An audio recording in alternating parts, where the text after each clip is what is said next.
ಗುರುವಿಗೆ ನನ್ನ ವಂದನೆ.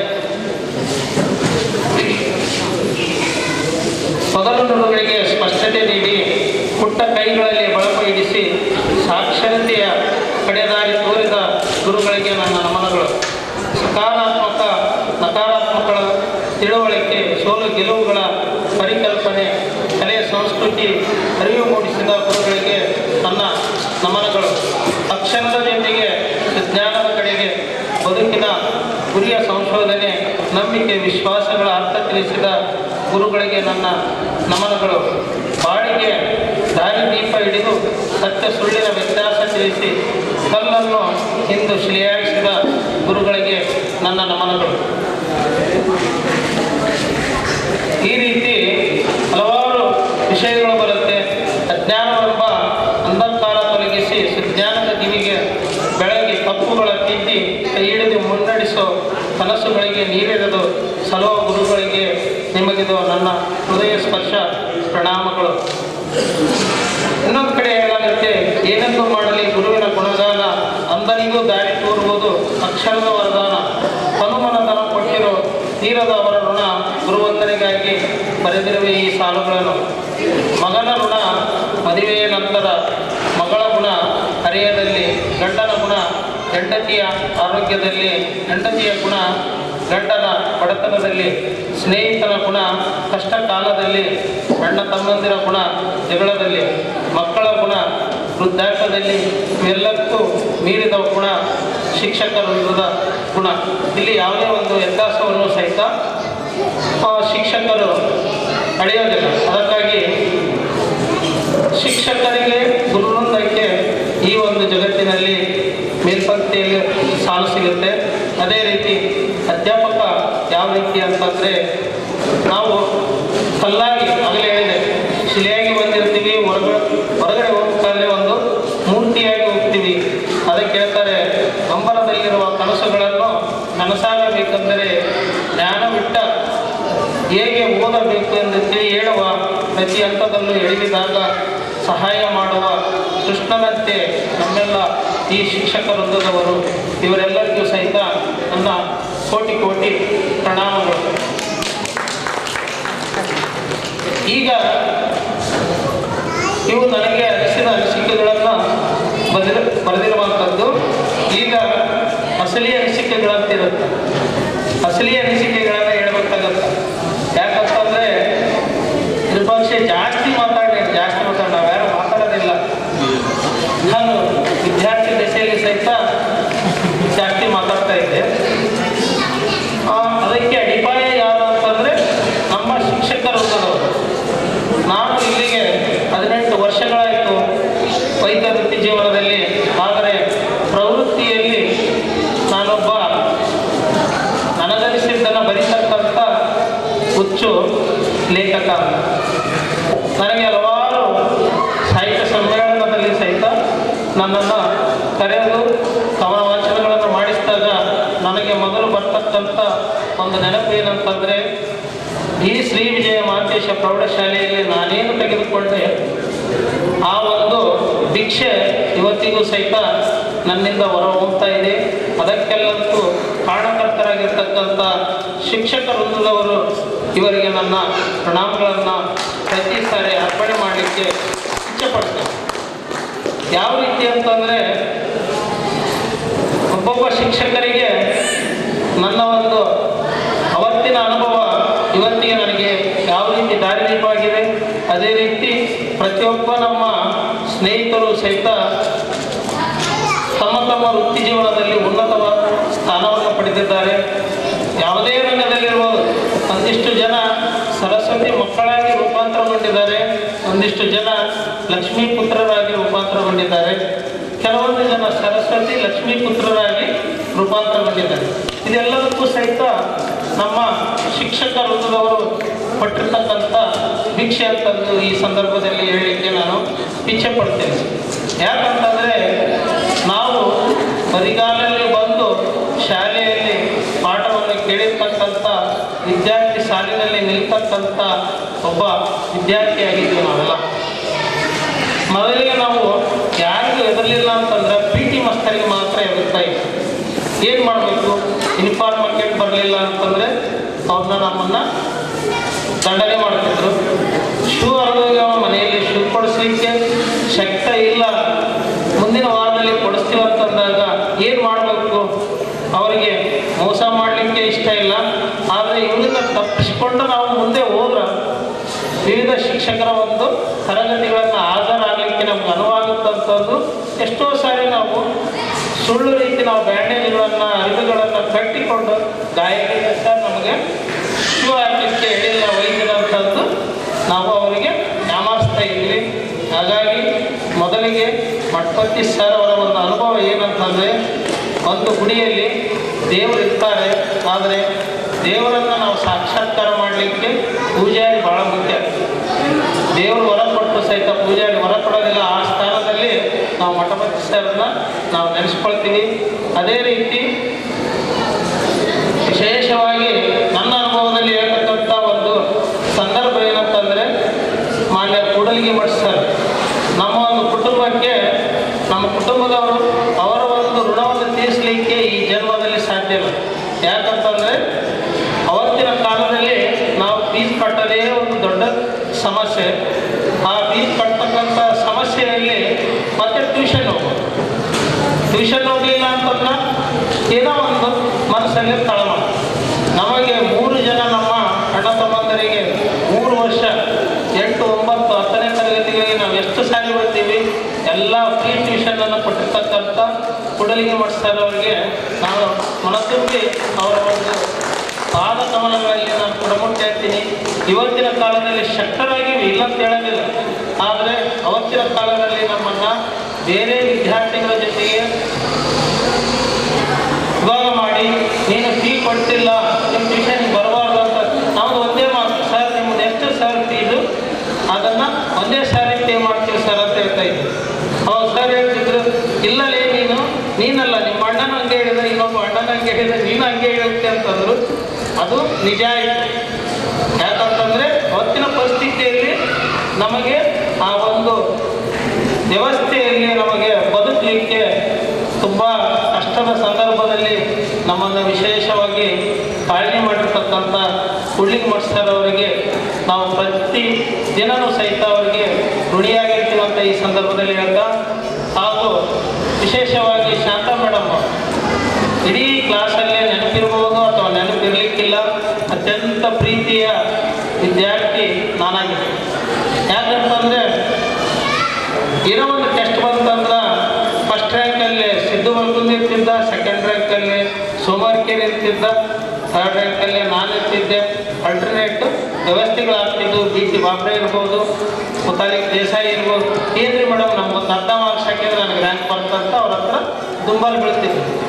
ಅಂದರೆ ಅಷ್ಟೊಂದು ಪ್ರೀತಿ ವಿಷಯ. ನೀನೇನು ರ್ಯಾಂಕ್ ಬರ್ಬೇಕಾ ಈ ಸಾರಿ? ಹ್ಞೂ ರೀ ಮೇಡಮ್ ರ್ಯಾಂಕ್ ತಪ್ಪುತ್ತಾ ಅಂತಂದಾಗ ಒಂದು ಅರ್ಧ ಮಾರ್ಕ್ಸ್ ಹಾಕ್ತಿದ್ರು. ಅರ್ಧ ಮಾರ್ಕ್ಸಿಂದ 1 ಮಾರ್ಕ್ಸ್ಗೆ ಗ್ರೇಸ್ ಆಗ್ತಿತ್ತು. ಅದು ಏನೋ ಒಂದು ನಮಗೆ ಸಮಾಧಾನ. ಈ ಎಲ್ಲ ವಿಷಯಗಳನ್ನು ಮನಗಂಡು ಶಾಂತಾ ಮೇಡಮ್ ಅವರು, ನಾನು ವಿಜ್ಞಾನ ವಿಭಾಗದಲ್ಲಿ ಪ್ರಿಪ್ರೇಟರಿ ಎಕ್ಸಾಮ್ 6 ತಿಂಗಳು ಅರ್ಧ ವಾರ್ಷಿಕ ಪರೀಕ್ಷೆ ಇರ್ತದೆ. 100ಕ್ಕೆ 100 ಅಂಕ ಪಡೆದಾಗ ಕರೆದು ನೀನೊಂದು ಎಕ್ಸಿಬಿಷನ್ ಬಂದಿದೆ ಮಾಡ್ತೀನಪ್ಪ ಅಂತ. ಮಾಡ್ತೀವಿ ಮೇಡಮ್, ದುಡ್ಡು ಮಾತ್ರ ಕೇಳಬಾರ್ದು. ದುಡ್ಡು ಕೊಡೋಂಗಿಲ್ಲ, ನಾನು ದುಡ್ಡೇ ಇಲ್ಲ, ದುಡ್ಡು ಎಲ್ಲಿಂದ ಕೊಡ್ಬೋದು? ಮೇಡಮ್ ಅವರು, ಶಾಂತಾ ಮೇಡಮ್ ಅವರು ಏನು ಮಾಡಿದ್ರೆ ಏನು ಗೊತ್ತಿಲ್ಲ ನನಗೆ. ಹಾಗೂ ಇಂಗ್ಲೀಷ್ ಮಾಧ್ಯಮದಲ್ಲಿ ಕಲಿತಕ್ಕಂಥ ಸಮಾಳದ ಅಂತಕ್ಕಂಥ ಅವರು ಸಹಿತ ಇವತ್ತಿನ ದಿನದಲ್ಲಿ ಉನ್ನತ ದರ್ಜೆ ವೈದ್ಯರಾಗ್ಯಾರ. ಇಬ್ಬರನ್ನ ಸಹಿತ ಅವರು ಅಖಂಡ ಬಿಜಾಪುರ ಜಿಲ್ಲೆಯಲ್ಲಿ ಒಂದು ವಿಜ್ಞಾನ ಸಮ್ಮೇಳನ ನಡೀತು. ಆ ಸೈನ್ಸ್ ಎಕ್ಸಿಬಿಷನ್ನಲ್ಲಿ ಇಡೀ ನಾವು ಅಖಂಡ ಬಿಜಾಪುರ ಜಿಲ್ಲೆಗೆ 2ಯ ಸ್ಥಾನದಲ್ಲಿ ನಾವು ಪ್ರಶಸ್ತಿಯನ್ನು ತೆಗೆದುಕೊಂಡು ಬಂದೀವಿ. ನಾನು ರಾಜ್ಯ ಮಟ್ಟಕ್ಕೆ ಹೋಗ್ಬೇಕಾಗಿತ್ತು. ಏನಪ್ಪ ಇದು ಇಲ್ಲೇ ಬಂದಿದ್ದು, ಮುಂದೆ ಹೋಗ್ಬೇಕಂದ್ರೆ ಏನು ಮಾಡ್ಬೇಕು? ನೀವು 2ಯ ದರ್ಜೆಯಲ್ಲಿ 2ಯ ಸ್ಥಾನ ಪಡೆದಿವಿ, ರಾಜ್ಯ ಮಟ್ಟಕ್ಕೆ ಹೋಗ್ಬೇಕು, ಹಾಸನಕ್ಕಂತ. ನೋಡ್ರಿ ಮೇಡಮ್, ದುಡ್ಡು ಕೊಟ್ಟರು ಹೋಗ್ತೀವಿ, ಇಲ್ಲಾಂದ್ರೆ ಹೋಗೋದಿಲ್ಲ. ಮೇಡಮ್ ಅವತ್ತಿನ ಕಾಲಕ್ಕೆ ಅವ್ರು ಕೊಟ್ಟರು, ಆಡಳಿತ ವರ್ಗದಿಂದ ಕೊಟ್ಟರು ನನಗೆ ಗೊತ್ತಿಲ್ಲ, 180 ರೂಪಾಯಿ ಶಾಂತಾ ಮೇಡಮ್ ಅವ್ರು ಕೊಟ್ಟರು. ಆ 180 ರೂಪಾಯಿಯಲ್ಲೇ ನಾನು ಅಂಜುಮನ್ ಹೈಸ್ಕೂಲಲ್ಲಿ ಕೆಲಸ ಮಾಡ್ತಕ್ಕಂಥ ಚಿತ್ರಕಲಾ ಶಿಕ್ಷಕರನ್ನ ಹಿಡ್ಕೊಂಡು ಎಲ್ಲ ಡ್ರಾಯಿಂಗ್ ಶೀಟ್ಗಳನ್ನು ತೆಗೆದುಕೊಂಡು, ಅಲ್ಲಪ್ಪ ನೀನು ದುಡ್ಡೇ ಇಲ್ಲಂತಿ, ನೀನು ಫ್ರೀ ಕೊಡ್ತೀನಿ ಅಂತ ಅವ್ರು ಹೇಳಿದ್ರು. ಇಲ್ಲ ಸರ್, ಮೇಡಮ್ ಅವ್ರು ಕೊಟ್ಟಾರ, ಇದರಲ್ಲಿ ಒಂದು 50 ರೂಪಾಯಿ ತಗೊಳ್ರಿ ಅಂತಂದಾಗ ಅವರು ಒಂದು 30 ರೂಪಾಯಿಯನ್ನು ತೆಗೆದುಕೊಂಡ್ರು. ಉಳಿದ ದುಡ್ಡನ್ನು ತೆಗೆದುಕೊಂಡು ನಾವು ಹಾಸನ ಜಿಲ್ಲೆಯಲ್ಲಿ ರಾಜ್ಯ ಮಟ್ಟದಲ್ಲಿ ವಿಜ್ಞಾನ ಪ್ರದರ್ಶನದಲ್ಲಿ ನಾವು ಸೈನ್ಸ್ ಎಕ್ಸಿಬಿಷನ್ ಅನ್ನು ನಾನು ಹಾಗೂ ಡಾಕ್ಟರ್ ಸಮಾಳದವರು ನಾವು ಭಾಗವಹಿಸಿ 3 ದಿನ ನಮ್ಮ ಜೊತೆಗೆ ಡಾಕ್ಟರ್ ಹಿರೇಮಠ ಸರ್ ಅಂತಂದಿದ್ರು. ಇವರ ಜೊತೆಗೆ ನಾವು ಯಶಸ್ವಿಯಾಗಿ ಅಲ್ಲಿ ಪಾರ್ಟಿಸಿಪೇಟನ್ನು ಮಾಡಿದ್ದೀವಿ. ಇದು ನಮ್ಮ ಒಂದು ಜೀವನದಲ್ಲಿ ಹೆಮ್ಮೆಯ ವಿಷಯ. ಇದನ್ನು ನನ್ನ ಮಕ್ಕಳಿಗೆ ಹೇಳ್ತಾ ಇರ್ತೀನಿ. ಔಟ್ ಆಫ್ ಔಟ್ ತಂದೀನಿ ಪಪ್ಪ ಈ ಸಾರಿ ಅಂತಂದ್ರೆ ನಾನು ಔಟ್ ಆಫ್ ಔಟ್ ಅವಾಗೆ ತಗೊಂಡು ಬಂದೀನಿ. ಈ ರೀತಿ ಅವತ್ತಿನ ಕಾಲದಲ್ಲಿ ನಮಗೆ ಒಂದು ಪೇಪರ್ ತಗೊಳ್ಬೇಕಂದ್ರು ಯೋಚನೆ ಮಾಡ್ತಕ್ಕಂಥ ಸಂದರ್ಭದಲ್ಲಿ ಮೊದಲಿಗೆ ಹೇಳ್ಬೇಕಾಗಿತ್ತು, ನಾವು ಈ ಒಂದು ಶಾಲೆಯಲ್ಲಿ ನಾವು ಯಾವುದೇ ಒಂದು ಇನ್ಫ್ಲುಯೆನ್ಸ್ ಬಳಸಿಕೊಂಡು ನಾವು ಈ ಶಾಲೆಗೆ ಪ್ರವೇಶಾತಿಯನ್ನು ಪಡೆದಿಲ್ಲ. ಯಾಕಂತಂದರೆ 7ನೇ ತರಗತಿ ಪಾಸ್ ಆದ್ವಿ, ಸಿಲೆಬಸ್ ಚೇಂಜ್ ಆಯಿತು, ಎಂಟ್ರೆನ್ಸ್ ಎಕ್ಸಾಮ್ ಕಂಡಕ್ಟ್ ಮಾಡಿದ್ರು. ನೆನಪಿದೆ ಇಲ್ಲ, 60 ಜನ ಎಂಟ್ರೆನ್ಸ್ ಎಕ್ಸಾಮಲ್ಲೇ ತೇರ್ಗಡೆಯಾಗಿ ನಂದು ಇವತ್ತಿಗೂ ನೆನಪಿದೆ. 9ನೇ ರ್ಯಾಂಕಿಂಗಲ್ಲಿ ನಾನು ತೇರ್ಗಡೆ ಓದಿ ಪ್ರವೇಶಾತಿಯನ್ನು ನಾವು ಪಡೆದುಕೊಂಡಿದ್ವಿ.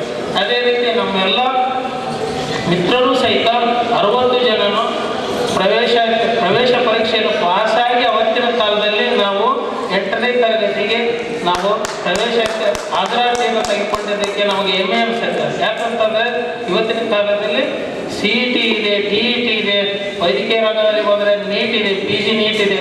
ಅವೆಲ್ಲವನ್ನು ಸಹಿತ ನಮ್ಮ ಮಕ್ಕಳಿಗೆ ನಾವು ಈ ಸಂದರ್ಭದಲ್ಲಿ ನಾವು ಮಾರ್ಗದರ್ಶನ ಮಾಡಲಿಕ್ಕೆ ತುಂಬ ಒಂದು ಅಡಿಪಾಯ ಹಾಕಿಕೊಟ್ಟಿರ್ತಕ್ಕಂಥ ಒಂದು ಸಂಸ್ಥೆ ಇದಾಗಿದೆ ಅಂತಂದು ಈ ಸಂದರ್ಭದಲ್ಲಿ ನಾನು ಹೇಳಲಿಕ್ಕೆ ಇಚ್ಛೆ ಪಡ್ತೇನೆ. ಇನ್ನೊಂದು ಕನಗಲ್ ಸರ್ ಬಗ್ಗೆ ಹೇಳ್ಬೇಕಂತಂದ್ರೆ, ಕನಗಲ್ ಸರ್ ಅಂದ್ರೆ ಭಯ ನನಗೆ, ಇವತ್ತಿಗೆ ಭಯ. ಸರ್ ಕರೆದು ನಿಲ್ಲಿಸಿದ್ರು ನನಗೆ ಭಯ ಬಂತು. ಯಾಕಂದ್ರೆ ಅವ್ರು ಒಂದಿನೂ ಹೊಡೆದಿಲ್ಲ. ನಾನು ಒಂದೇ ಸಾರಿ ಗುಂಪಲ್ಲಿ ನಿಂತಾಗ ಒಂದು 8 ಹೊಡೆದಿದ್ರು. ಅದು ಬಿಟ್ರೆ ನನ್ನ 8ನೇ ತರಗತಿಯಲ್ಲಿ ಲೀಡ್ರ್ ಮಾಡಲಿಲ್ಲ.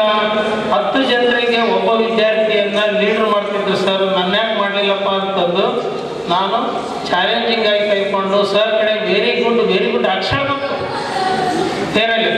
ಅಂಥ ಸಂದರ್ಭದಲ್ಲಿ ಅವರು 8ನೇ ತರಗತಿಯಲ್ಲೇ ನಮ್ಮ ಕೆಲಸಗಳನ್ನು ನೋಡಿ 9, 10ನೇ ತರಗತಿಯಲ್ಲೇ 10 ಜನರಿಗೆ ಒಬ್ಬ ಲೀಡ್ರನ್ನ ಕೊನೆಯದಾಗಿ 4 ಅಥವಾ 5ನೇ ಜನ ಲೀಡ್ರನ್ನ ಸರ್ ಮಾಡಿದರು.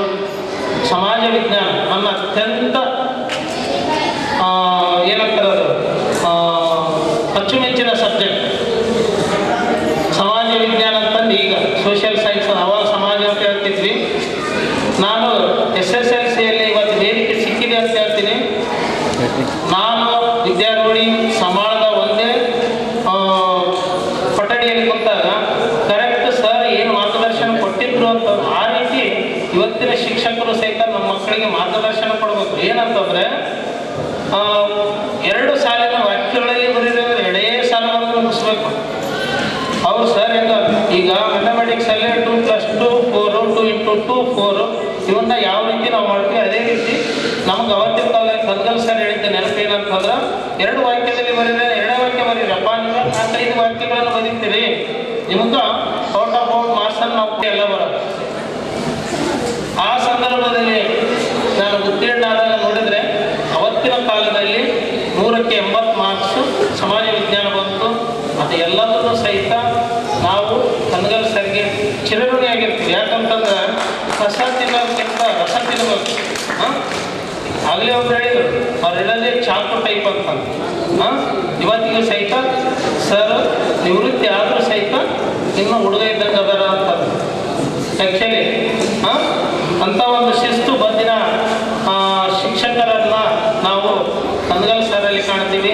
ಆನಂತರ ನಮ್ಮ ಮಲೈ ಸರ್ ಬಗ್ಗೆ ಹೇಳಲಿಕ್ಕೆ ಏನಿಲ್ಲ, ಅಲ್ಲೇ ಪಂಡಿತರು ಅಂತ ಹೇಳ್ಬಿಟ್ರು. ಅವತ್ತಿನ ಕಾಲಕ್ಕೆ ನಾವು ಬೋರ್ಡ್ ಮೇಲೆ ನೋಡ್ತಾ ಇದ್ವಿ ಕನ್ನಡ ಪಂಡಿತರು ಅಂತ. ಅವ್ರು ಅದೇ ರೀತಿ ನಮಗೆ ಕನ್ನಡ ವ್ಯಾಕರಣ ಸಬ್ಜೆಕ್ಟ್ಗಳನ್ನು ವಿಷಯಗಳನ್ನು ನಮಗೆ ಮನಮುಟ್ಟುವ ರೀತಿ ಹೇಳ್ತಿದ್ರು. ಇವತ್ತಿಗೂ ಸಹಿತ ಸಂಧಿಗಳು, ಸಮಾಸಗಳು, ಛಂದಸ್ಸುಗಳಲ್ಲಿ ಗುರು ಲಘು ಹಳಗನ್ನಡವನ್ನು ಹೇಳಿರ್ತಕ್ಕಂಥ ವಿಷಯಗಳು ಇವತ್ತಿಗೆ ನಮ್ಮ ಕಿವಿಯಲ್ಲಿ ಗುಯಿಗುಟ್ಟುತ್ತವೆ. ಅಂಥ ಒಬ್ಬ ಶಿಕ್ಷಕರು ನಮಗೆ 8ನೇ ತರಗತಿಗೆ ನಮಗೆ ಕ್ಲಾಸ್ ಟೀಚರ್ ಆಗಿದ್ದರು. 9ನೇ ತರಗತಿಗೆ ನನಗೆ ನೆನಪಿಲ್ಲ. 10ನೇ ತರಗತಿಯಲ್ಲಿ ಶಾಂತಾ ಮೇಡಮ್ ಅವರು ಇರ್ಬೋದಂತ ಅನಿಸುತ್ತೆ. ನನ್ನ ಒಂದು ಮುಂದಿನ ಜೀವನದಲ್ಲಿ ಕನ್ನಡ ಒಂದು ಯಾವ ರೀತಿ ನಮಗೆ ಮೈಲುಗಲ್ಲಾಗಿ ನಿಲ್ಲಬಹುದಿತ್ತು ಅಂತಕ್ಕಂಥ ವಿಷಯವನ್ನು ಹೇಳಲಿಕ್ಕೆ ಇಚ್ಛೆಪಡ್ತೀನಿ. 2003ರಲ್ಲಿ ನಾನು 2005ರಲ್ಲಿ ನಾನು ವೈದ್ಯ ವೃತ್ತಿಗೆ ಸರ್ಕಾರಿ ವ್ಯವಸ್ಥೆಗೆ ಸೇರಿದಾಗ ನನ್ನ ಹುಚ್ಚು ವೈದ್ಯಕೀಯ ರಂಗದಲ್ಲಿ ಇದ್ದಿಲ್ಲ. ಹೇಳ್ಬೇಕಂತಂದರೆ ಅವತ್ತಿನ ಕಾಲಕ್ಕೆ 70% ಮಾಡಿ ನಾನು ಆರ್ಟ್ಸ್ ಮಾಡಿದ್ದೆ. ಹೋಗಿ SVM ಕಾಲೇಜಲ್ಲಿ ಇದೇ ಗುರುರಾಜ ಮಡಿವಾಳ ಬಂದು ಏನಲ್ಲೇ ನಾವು ಜಸ್ಟ್ ಪಾಸ್ ಆಗಿ ನಾವು ಸೈನ್ಸ್ ಮಾಡಿದ್ವಿ, ನೀನು ಆರ್ಟ್ಸ್ ಮಾಡ್ತಿದ್ದಲ್ಲ ಅಂತಂದು ನನ್ನ ಬೈದ. ಹೌದಲ್ಲ ಅಂತಂದು ನಾನು ನಮ್ಮ ಬ್ರದರ್ಸ್ ಇದ್ರ ಅವ್ರು ಹೋಗಿ ತಗೊಂಡೋಗಿ ಸೈನ್ಸ್ಗೆ ಹೆಚ್ಚಿದ್ರು. ಇವತ್ತು ವೈದ್ಯನಾದ್ವಿ.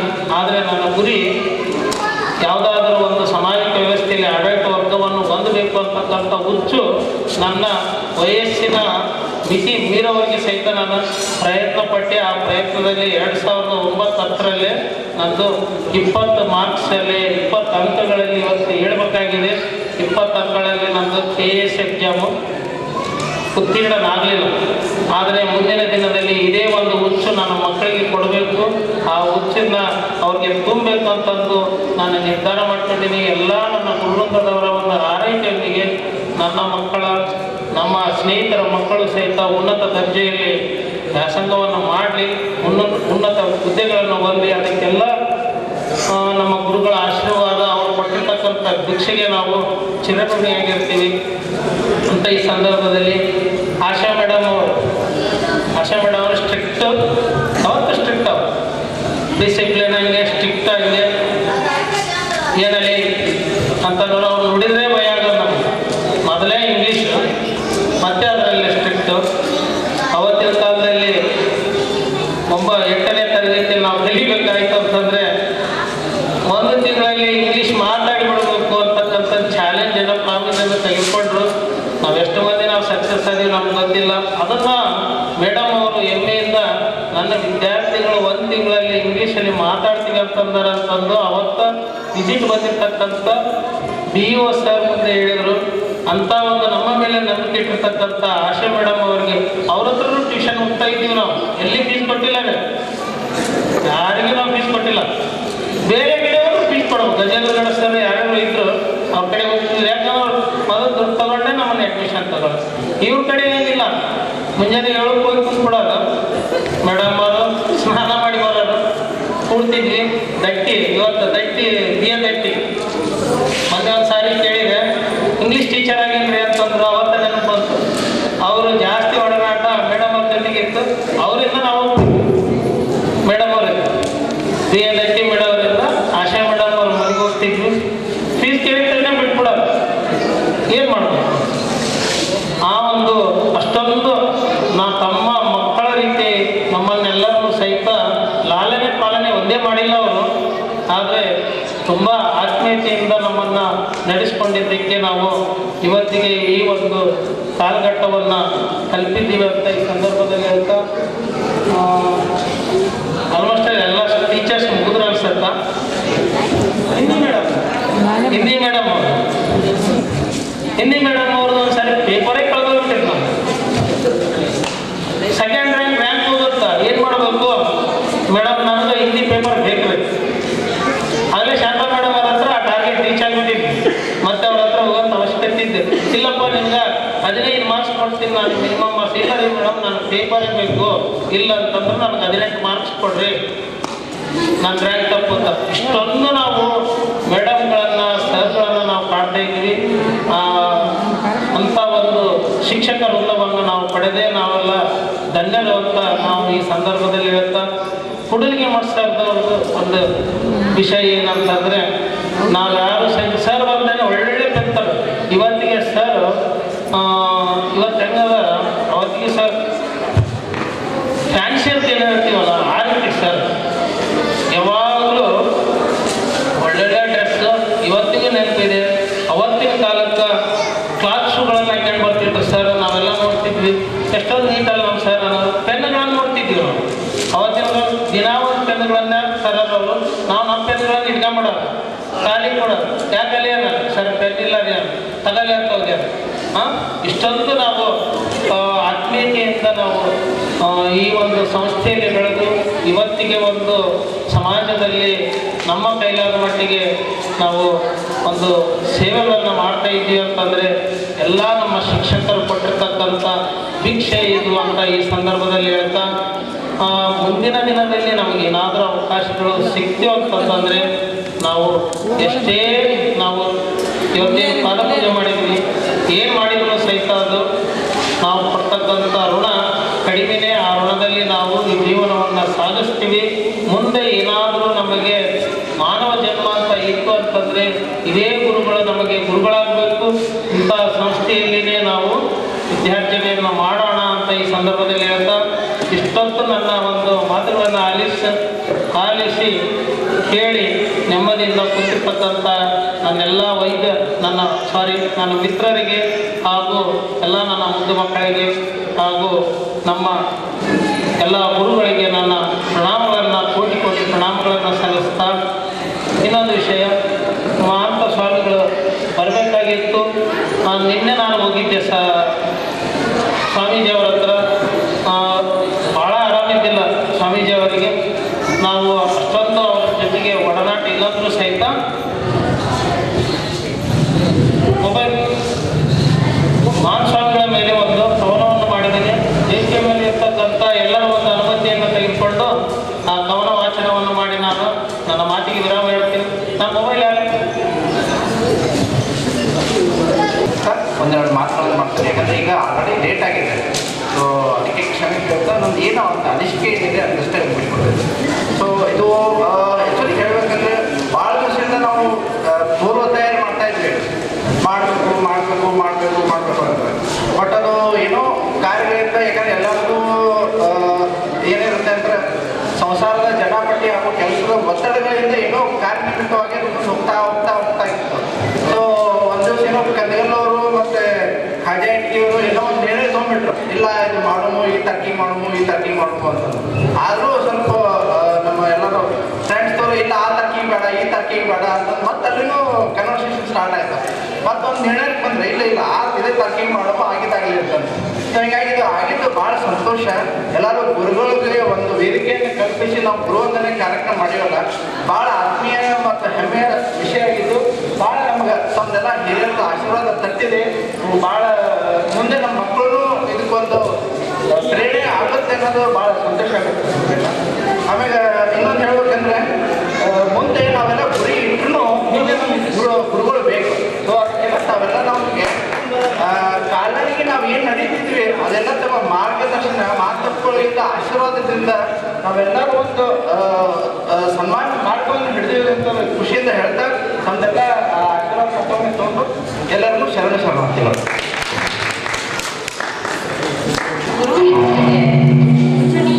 ನಮಸ್ಕಾರಗಳನ್ನ ಈ ಒಂದು ಸುಂದರ ಸಮಾರಂಭದಲ್ಲಿ ಒಂದೆರಡು ಎಷ್ಟೋ ವರ್ಷಗಳ ಹಿಂದೆ ಇರ್ತಕ್ಕಂಥ ಒಂದು ಎರಡು ಅನಿಸಿಕೆಗಳನ್ನ ಇಲ್ಲಿ ನಾನು ಶೇರ್ ಮಾಡ್ಕೊಳ್ಳೋಕೆ ಇಷ್ಟಪಡ್ತಾ ಇದ್ದೀನಿ. ಆಲ್ರೆಡಿ ನನ್ನ ಫ್ರೆಂಡ್ ಹೇಳಿದ್ರು ಏನಂತ ಹೇಳಿ, ಆಶಾ ಮೇಡಮ್ ಅವರು ಏನಂದ್ರೆ ದಂಡಿ ಮೇಡಮ್ ಅವರು ಭಾಳ ಒಂದು ಏನು ಅಂತ ಹೇಳಂತಂದ್ರೆ ಅವ್ರು ಶಿಷ್ಯಂದಿರ ಆಗಿದ್ರು ಅಂತ ಹೇಳಿ. ಬಟ್ ಅದು ನಿಜನೇ. ಯಾಕಂದ್ರೆ ಮುಂದುವರೆದ ಅಂತ ಒಂದು ಫೀಲ್ಡ್ ಒಳಗೆ ನಾನು ಮುಂದೆ ಹೋಗ್ತೀನಿ, ಆ ಫೀಲ್ಡ್ ಒಳಗೆ ನಾನು ಏನು ಅಂತ ಹೇಳಂದ್ರೆ ನನ್ನ ವೃತ್ತಿಯನ್ನು ನಾನು ಬೆಳೆಸ್ಕೊಂತೀನಿ ಅಂತ ನಾನು ಕನಸೊಳಗೂ ಕೂಡ ಅನ್ಕೊಂಡಿರ್ಲಿಲ್ಲ. ಸೊ ಅಂತ ಒಂದು ಬದುಕನ್ನ ಕಲಿಸ್ತಕ್ಕಂಥ ಒಂದು ಸಾಮರ್ಥ್ಯ ವಿದ್ಯೆಗೆ ಐತಿ ಅಂತ ಹೇಳ್ಕೊಟ್ಟಿರ್ತಕ್ಕಂಥ ಒಂದು ಮಹಾನ್ ವ್ಯಕ್ತಿಗಳು ಎಲ್ಲ ಒಂದು ಈ ವೇದಿಕೆ ಮೇಲೆ ಕುತ್ಕೊಂಡಿದ್ದಾರೆ. ಸೊ ಆ ವೇದಿಕೆ ಮೇಲೆ ಕುತ್ಕೊಂಡಿರ್ತಕ್ಕಂಥ ಆ ಮಹಾನ್ ವ್ಯಕ್ತಿಗಳಿಗೆ ಮತ್ತೊಮ್ಮೆ ನಾನು ಒಂದು ತಲೆಯನ್ನು ಬಾಗಿಸಿ ನಾನು ಒಂದು ನಮಸ್ಕಾರ. ಸೊ ಇಲ್ಲೇ ಮೇನ್ ಆಗಿ ನಮ್ಮ ಒಂದು ಕನ್ನಡ ಮಾಸ್ಟರ್ ಅವರು ವ್ಯಾಕರಣದೊಳಗ ಸೊ ಯಮತಾರಾಜ ಬಾನ ಸಲಗಮನ್ ಅಂದ್ರೆ ನೀವೇನು ಕಲಿಬೇಡ್ರಿ, ಇದು ಒಂದು ಯಮತಾರಾಜ ಬಾನ ಸಲಗಮನ್ ಅಂತ ಕಲ್ಕೊಂಡ್ಬಿಟ್ರಿ ನಿಮ್ ಗಣಗಳೆಲ್ಲ ಏನಾಗ್ತಾವ ಅಂತ ಹೇಳಿದ್ರೆ ಪರ್ಫೆಕ್ಟ್ ಆಗ್ತಾವ ಅಂತ ಹೇಳಿದ್ರು. ನಾನು ನಿನ್ನೆ ಏನು ಅಂತ ಹೇಳಿದ್ರೆ ಹುಬ್ಳಿಯಿಂದ ಬಂದೆ. ಸೊ ಬಂದಿರ್ತಕ್ಕಂಥ ಅವಧಿ ಒಳಗೆ ಸ್ವಲ್ಪ ಹೆಲ್ತ್ ಏನಾಯ್ತಂದ್ರೆ ಅಪ್ಸೆಟ್ ಆಯ್ತು.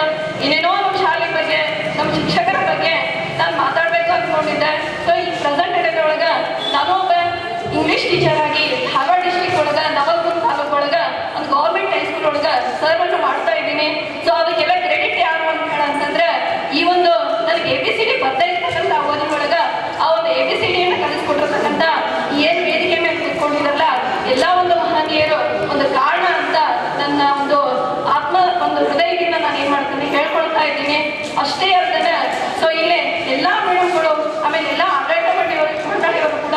ಈ ವೇದಿಕೆ ಮೇಲೆ ಆಸೀನರಾಗಿದ್ದಾರೆ.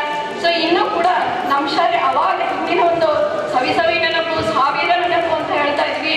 ಆ ಸವಿ ನೆನಪು ಸಾವಿರ ನೆನಪು ವರ್ಷಗಳ ಹಿಂದೆ ಇರ್ತಕ್ಕಂಥ ಶಾಲೆಗೂ ಇವತ್ತಿನ 2023 ಅವಧಿ ಒಳಗಿರ್ತಕ್ಕಂಥ ಶಾಲೆಗೂ ಅಜಗಜಾಂತರ ಒಂದು ವ್ಯತ್ಯಾಸವನ್ನು ನಾವು ಕಾಣ್ತಾ ಇದ್ವಿ. ಸೊ ಇದೇ ರೀತಿ ಒಳಗ ನಾವು ಒಂದು ಕಲಿತಕ್ಕಂಥ ಒಂದು ಶಾಲೆ ಇನ್ನೂ ನಮ್ಮ ಒಂದು ಜಿಲ್ಲೆ ಒಳಗ, ನಮ್ಮ ಒಂದು ರಾಜ್ಯದೊಳಗ, ಅದು ನ್ಯಾಷನಲ್ ಮತ್ತು ಇಂಟರ್ನ್ಯಾಷನಲ್ ಒಳಗೂ ಕೂಡ ಇನ್ನು ಉನ್ನತವಾಗಿರ್ತಕ್ಕಂಥ ಒಂದು ಹೆಸರನ್ನ ಕಳ್ಕೊಳ್ಳಿ ಅಂತ ಒಂದು ಆಸೆ ನಮ್ದು. ಅವಾಗ ನಾವು ಮೇಡಮ್ ಅವ್ರು ಹೇಳ್ತಕ್ಕಂಥ ಒಂದು ವಿಷಯದೊಳಗಾಗಿರ್ಬೋದು, ಕನ್ನಡ ಆಗಿರ್ಬೋದು, ಗಣಿತ ಆಗಿರ್ಬೋದು, ಅಥವಾ ಹಿಂದಿ ಆಗಿರ್ಬೋದು, ಅಥವಾ ಒಂದು ಸೈನ್ಸ್ ಆಗಿರ್ಬೋದು, ಅಥವಾ ಡ್ರಾಯಿಂಗ್ ಆಗಿರ್ಬೋದು, ಅಥವಾ ಇನ್ಯಾವುದೋ ಸಮಾಜ ಆಗಿರ್ಬೋದು, ಯಾವುದೋ ಒಂದು ವಿಷಯ ಕ್ಲಾಸ್ಗಳು ಕೂತ್ಕೊಂಡು ಕಲಿತಕ್ಕಂಥ ಸಂದರ್ಭದೊಳಗ ಅದು ನಮ್ಮ ಸರ್ಸ್ಗಳು ಟೀಚರ್ಸ್ಗಳು ಹೇಳ್ತಾರೆ ಏನು ಅಂತ ಹೇಳೋದಂದ್ರೆ, ಇಲ್ಲ ನೀವು ಈಗ ನಾವು ಹೇಳೋದ್ರಿಂದ ಏನಾಗಲ್ಲ ಅಂದ್ರೆ ಅರ್ಥ ಆಗೋದಿಲ್ಲ, ನೀವು ಆ ಫೀಲ್ಡಿಗೆ ಬರ್ತಿಲ್ಲ ಅಥವಾ ಇನ್ಯಾವುದ್ರ ಫೀಲ್ಡಿಗೆ ಹೋಗ್ತಿಲ್ಲ, ಅವಾಗ ನಾ ಹೇಳೋದ್ರಿಂದ ಏನಾಗ್ತದೆ ಅಂದ್ರೆ ಅರ್ಥ ಆಗುತ್ತಾ. ಅದು ನಿಜ. ಯಾಕಂದ್ರೆ ಅದು ಟೀಚರ್ ಆಗಿ ನಾನು ಈ ಪಾಠವನ್ನು ಮಾಡ್ತಕ್ಕಂಥ ಸಂದರ್ಭದೊಳಗೆ ಎಲ್ಲ ವಿಷಯ ನನಗೆ ಏನಂತಾರಂದ್ರೆ ನೆನಪಾಗ್ತದ. ಆ ಮೂಮೆಂಟ್ ಒಳಗೆ ನನ್ನ ಮಕ್ಕಳಿಗೆ ನಾನೇನು ಅಂತಂದ್ರೆ ಹೇಳ್ತೇನೆ, ಇಲ್ಲ ನನ್ನ ಹೈಸ್ಕೂಲ್ ಒಳಗೆ ನನ್ನ ಶಿಕ್ಷಕರು ಏನು ಮಾಡ್ತಾ ಇದ್ರು ಅಂದ್ರೆ ಈ ರೀತಿ ಒಳಗೆ ನನಗೆ ಹೇಳ್ತಾ ಇದ್ರು. ಆ ಅನುಭವ ಈಗ ನಾನು ಮುಂದೆ ನಿಮ್ಮ ಮುಂದೆ ಏನು ಮಾಡ್ತಾನೆ ಶೇರ್ ಮಾಡ್ಕೊಳ್ತಾ ಇದ್ದೀನಿ ಅಂತ ನಾನು ಹೇಳ್ತೀನಿ. ಸೊ ಎಲ್ಲ ಒಂದು ಶಿಕ್ಷಕರೊಂದಿಗೆ ಈ ಒಂದು ನನ್ನ ಒಂದು ವೃತ್ತಿಗೆ ಕಾರಣಾದವ್ರಿಗೆ ಎಲ್ಲರಿಗೂ ಮತ್ತೊಮ್ಮೆ ಮೊಗದೊಮ್ಮೆ ನನ್ನ ಹೃತ್ಪೂರ್ವಕ ಅಭಿನಂದನೆಗಳನ್ನು ಸಲ್ಲಿಸಿ ನಾನು ಒಂದು 2 ಮಾತುಗಳನ್ನು ಮುಗಿಸ್ತಾ ಇದ್ದೀನಿ. ಏನೇನೋ ವಿಚಾರಗಳನ್ನು ನಾನು ಶೇರ್ ಮಾಡ್ಕೋಬೇಕಂತ ನಿನ್ನೆ ಖುಷಿಯಿಂದ ನಾನು ಒಂದು ಮನೆಗೆ ಬಂದೆ. ಬಟ್ ನನ್ನ ಹೆಲ್ತ್ ಪ್ರಾಬ್ಲಮ್ ಆದ ಕಾರಣಕ್ಕೋಸ್ಕರ ನನ್ನೊಂದು ಫೀಲಿಂಗ್ಸ್ಗಳನ್ನು, ನನ್ನ ಎಕ್ಸ್ಪೀರಿಯನ್ಸ್ಗಳನ್ನು ನಾನು ಜಾಸ್ತಿ ಶೇರ್ ಮಾಡ್ಕೊಳಕ್ಕೆ ಆಗ್ತಾ ಇಲ್ಲ. ಸೊ ಅದಕ್ಕೆ ಎಲ್ಲ ನನ್ನ ಒಂದು ಸಮ್ಮಿಲನದ ಬಳಗಕ್ಕೂ ವೇದಿಕೆ ಮೇಲೆ ಆಸೀನರಿರ್ತಕ್ಕಂಥ ಎಲ್ಲರಿಗೂ ಕೂಡ ಮತ್ತೊಮ್ಮೆ ಮೊದಲೊಮ್ಮೆ ಹೃತ್ಪೂರ್ವಕ ಅಭಿನಂದನೆಗಳು.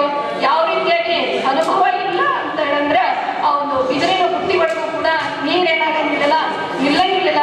ಸೊ ಆ ರೀತಿ ಒಳಗೆ ನಮಗೆ ಅನುಭವ ಬೇಕು ಅಂತ ಆ ಅನುಭವಗಳನ್ನ ತುಂಬಿರ್ತಕ್ಕಂಥ ನನ್ನ ಎಲ್ಲ ಗುರುಗಳಿಗೂ ಮತ್ತೊಮ್ಮೆ ಮಗದೊಮ್ಮೆ ನನ್ನ ಒಂದು ಅಭಿನಂದನೆಯನ್ನು ಸಲ್ಲಿಸಿ ನನ್ನ 4 ಮಾತುಗಳನ್ನು ಮುಗಿಸ್ತೇನೆ.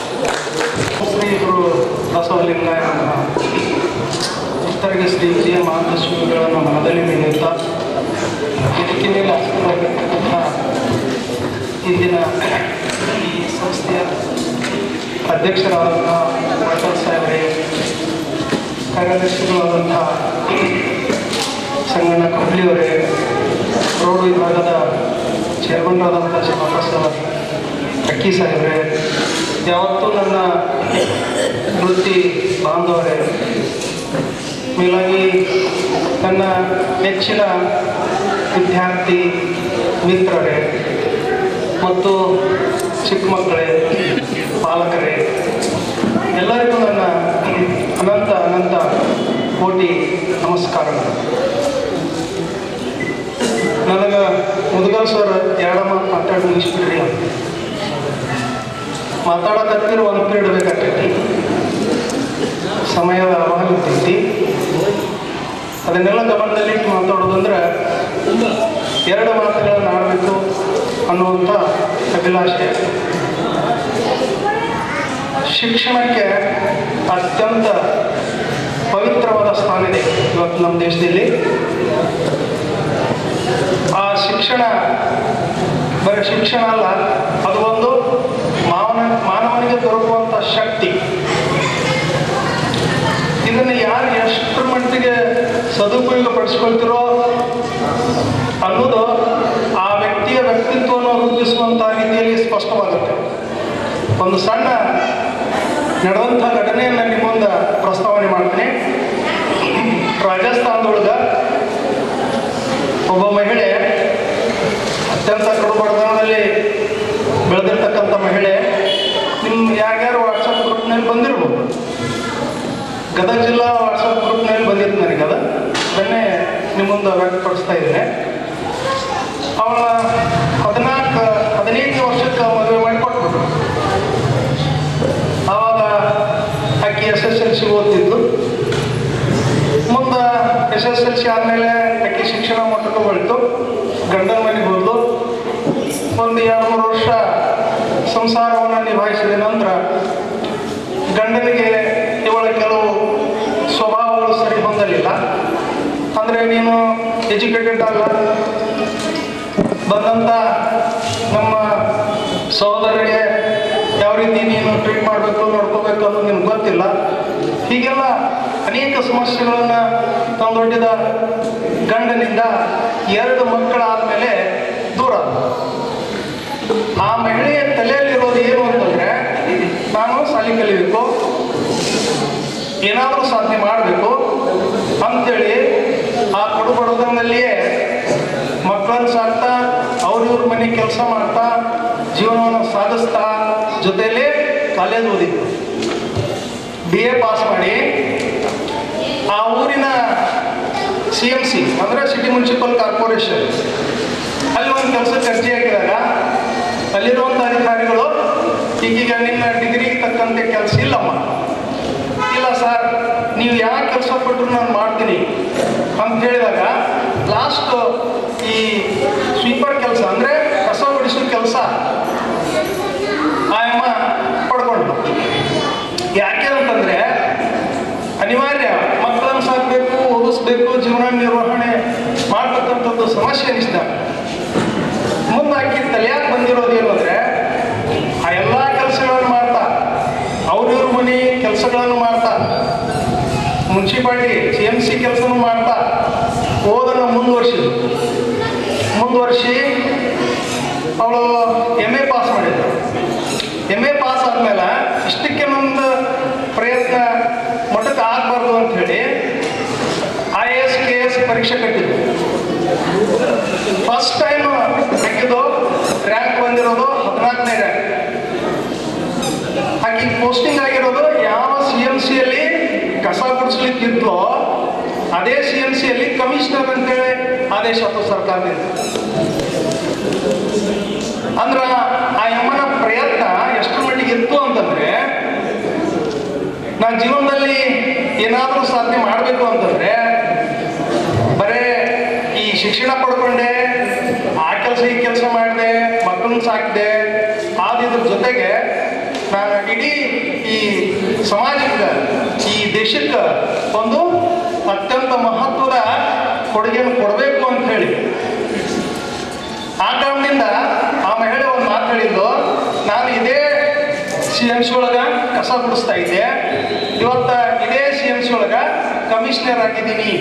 ಇದು ಅತ್ಯಂತ ಮಹತ್ವಪೂರ್ಣವಾಗಿರ್ತಕ್ಕಂಥ ವಿಚಾರ, ಅವಳ ಪರಿಶ್ರಮ. ಆ ಕಾರಣಕ್ಕಾಗಿ ಹೇಳ್ತಾ ಇರೋದು, ಶಿಕ್ಷಣಕ್ಕೆ ಒಂದು ಅಗಾಧವಾದಂಥ ಶಕ್ತಿ ಇದೆ. ಶಿಕ್ಷಣ ಪಡೆಯದವರು ದೊಡ್ಡರು ಅಂತ ಹೇಳಂಗಿಲ್ಲ. ಅವ್ರದೇ ಆದ ಅವರಿಗೆ ಒಂದು ವ್ಯಕ್ತಿತ್ವ ಇರ್ತದೆ, ಅವ್ರದೇ ಆದ ಒಂದು ಜ್ಞಾನ ಇರ್ತದೆ. ಇವತ್ತು ಅಗ್ರಿಕಲ್ಚರಲ್ಲಿ ಅಥವಾ ಇನ್ನೊಂದಾಗಲಿ ವ್ಯಾಪಾರ ಆಗಲಿ ಎಲ್ಲದರಲ್ಲೂ ಒಂದು ಅವರ ವ್ಯಕ್ತಿತ್ವ ಈ ಶಿಕ್ಷಣದಿಂದ ಅವರಿಗೆ ಸಿಕ್ಕಿರುತ್ತೆ. ಅದನ್ನು ಸದುಪಯೋಗ ಪಡಿಸ್ಕೊಳ್ಳುವಂಥ ಒಂದು ವ್ಯವಸ್ಥೆ ನಿಮ್ಮದಾಗಬೇಕು. ನೀವೆಲ್ಲರೂ ಒಳ್ಳೆ ಹುದ್ದೆಯಲ್ಲಿದ್ದೀರಿ, ಶಿಕ್ಷಕರಿದ್ದೀರಿ, ಡಾಕ್ಟರ್ ಇದ್ದೀರಿ, ವಕೀಲರಿದ್ದೀರಿ, ಎಲ್ಲರೂ ಇದ್ದೀರಿ. ಆದರೆ ಆ ವೃತ್ತಿಯಲ್ಲಿ ತಮ್ಮಲ್ಲಿ ಇರುವಂತಹ ನಿಯತ್ತು, ಈ ಪೃಥ್ವಿಯಲ್ಲಿ ಇರೋದು ನಾನು ಹೇಳೋದು ಧರ್ಮ ಮತ್ತು ಕರ್ಮ ಎರಡೇ, ಉಳಿಕೆದ್ದು ಯಾವುದೂ ಇಲ್ಲ. ಅದಕ್ಕೆ ಪ್ರೀತಿ, ವಿಶ್ವಾಸ, ನಂಬಿಕೆ ಇವನ್ನ ಇಟ್ಕೊಂಡು ನೀವು ಏನು ನೌಕರಿ ಮಾಡಿದ್ರು ಸರಿ ಅಥವಾ ಏನು ಕೆಲಸ ಮಾಡಿದ್ರು ಸರಿ, ಆ ಭಗವಂತ ನಿಮ್ಮನ್ನು ಎಂದೂ ಕೈ ಬಿಡೋಲ್ಲ. ಇದನ್ನೇ ನಿಮ್ಮ ಮಕ್ಕಳಿಗೂ ಕೂಡ ಕಲಿಸ್ಬೇಕು. ನಿಮ್ಮ ಮಕ್ಕಳು ಕೂಡ ಆ ಹಾದಿಯಲ್ಲಿ ಹೋಗಬೇಕು. ಮಕ್ಕಳನ್ನು ಬೆಳೆಸೋದಂತಂದ್ರೆ ಸುಮ್ಮನೆ ಸಾಲಿನ ಕಳಿಸಿದೆ, ಪಾಟಿ ಚೀಲ ಹಾಕಿದೆ, ಬುದ್ಧಿ ಡಬ್ಬಿ ಕೊಟ್ಟೆ, ಮನೆಗೆ ಬಂದೆ, ಅವನ ಕಳಚಿಟ್ಟೆ, ಹೋಗಿ ಎಲ್ಲರೂ ಆಡ್ಕೊಂಡು ತೀರ್ಥ ಮಾಡ್ಕೊಂತ ಹೋಗು ಅನ್ನೋದಲ್ಲ. ಪ್ರತಿನಿತ್ಯ ಮಕ್ಕಳಿಗೆ 1 ತಾಸು ಮೀಸಲಿಡಬೇಕು. ಅದು ಯಾವಾಗಾರ ಇಡಿ, ಆ ಮಗು ಏನು ಮಾಡಿದೆ, ಏನು ಮಾಡುತ್ತೆ, ಏನು ಮಾಡಬೇಕು ಅನ್ನೋದನ್ನು ತಾವು ಈಗಾಗಲೇ ಪಾಲಕರಾಗಿದ್ದೀವಿ. ಬಹುತೇಕ ಸುಮಾರು 28 ವರ್ಷಗಳ ಹಿಂದೆ ಈ ಶಾಲೆಯಲ್ಲಿ ಕಲಿತಿದ್ದನ್ನು ನೆನಪಿಸ್ಕೊಂಡಿದ್ದೀವಿ. ವಿರೂಪಾಕ್ಷ ಭಾಳ ಅತ್ಯಂತ ಮಾರ್ಮಿಕವಾಗಿ ಮಾತಾಡ್ತಾರೆ. ಅವ ಎಷ್ಟು ನೆನ್ಪಿಟ್ಟನು ಅವ್ರು ವಿಚಾರ ಮಾಡಿ. ಇವತ್ತು ನಿನ್ನ ಮೊನ್ನೆ ಭೇಟಿಯಾದವ್ರು ಏನೋ ಮಾತಾಡಿದ್ದೆ ನೆನ್ಪಿಟ್ಕೊಳ್ಳೋಕ್ಕಾಗದೇ ಇರ್ತಕ್ಕಂಥ ವಿಚಾರ ಅವನ ಮೆಮೊರಿಗೆ ಎಲ್ಲರಿಂದ ಒಂದು ಜೋರಾದ ಚಪ್ಪಾಳೆ. ಇನ್ನು ಇದ್ರೊಳಗೆ ಅತ್ಯಂತ ಬ್ಯೂಟಿಫುಲ್ ಹ್ಯಾಂಡ್ ರೈಟಿಂಗ್ ನಮ್ಮ ಬಾಪ್ರೆ ಮೇಡಮ್ ಭಾಳ ಚಂದ ಬರ್ತಿದ್ರು.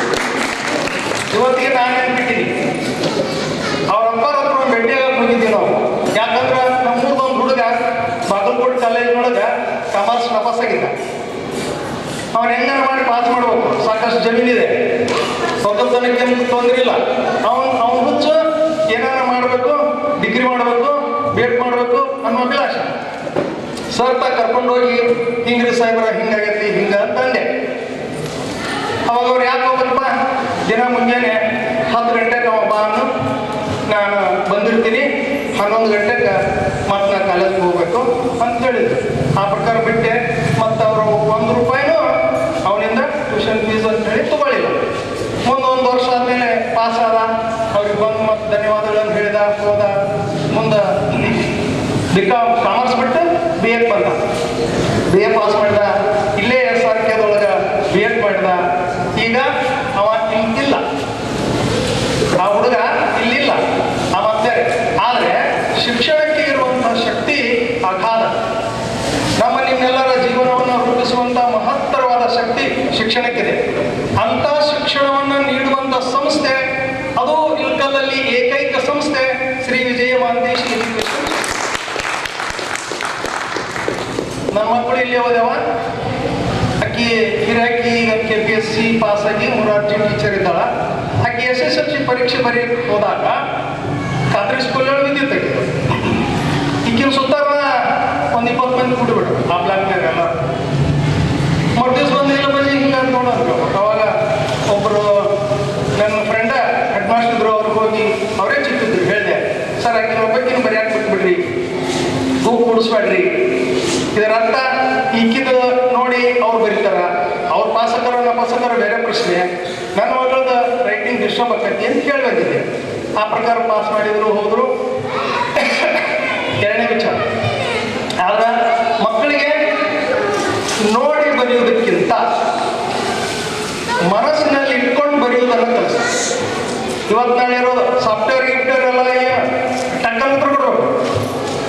ಒಂದು ಸೆಕೆಂಡ್ ಸ್ಕ್ರೀನ್ ಮೇಲೆ ಬರುತ್ತೆ, ಯಾರು ಇಂಜಿನಿಯರ್ ಇದ್ದಾರೆ ಗೊತ್ತಿರುತ್ತೆ, ಅದಕ್ಕೆ ಉತ್ತರ ಸಡನ್ನೇ ಕೊಡಬೇಕು. ನನ್ನ ಸಣ್ಣ ಮಗಳ MTech ಇಂಫೋಸಿಸ್ ಆಕೆ ಮನೆ 30 ಮಂದಿ ಇಂಟರ್ವ್ಯೂ ತಗೊಳ್ಳೋಕೆ ಹಾಕಿದ್ರು. 30 ಮಂದಿ ಇಂಟರ್ವ್ಯೂ ತಗೋದಾಗ ಸ್ಕ್ರೀನ್ ಮ್ಯಾಗ ಕ್ವಶನ್, ಅದಕ್ಕೆ ಆನ್ಸರ್ ಇಮಿಡಿಯೇಟ್ ಬರಬೇಕು, ಇಲ್ಲಿ ಕಬಲ್ ಲಾಕ್ ಆಗಿ. ಅಂಥ ಒಂದು ಸಿಸ್ಟಮ್ ಇನ್ನೂ ಫಾಸ್ಟ್ ಆಗೈತೆ ನಮ್ಮ ದೇಶ. ಜಗತ್ತಿನೊಳಗೆ ನಮ್ಮ ದೇಶ ಅತ್ಯಂತ ಶ್ರೀಮಂತ ರಾಷ್ಟ್ರ, ಯಾರಿಗೂ ಗೊತ್ತಿಲ್ಲ ಅನ್ನುವಂಗೈತಿ. ಏನ್ರಿ ನಮ್ಮ ಪರಿಸ್ಥಿತಿ ಹಿಂಗೈತಿ ಹಂಗೈತಿ, ಸರ್ಕಾರ ಅದು ಕೊಡ್ಕೊಂತೈತಿ ಇದು ಕೊಡ್ಕೊಂತೈತಿ, ಏನು ಕೊಡೋದು ಇವೆಲ್ಲ ಬೇಕಾಗೇ ಇಲ್ಲ. ಇಡೀ ಜಗತ್ತಿನೊಳಗೆ ಅತ್ಯಂತ ಶ್ರೀಮಂತ ರಾಷ್ಟ್ರ.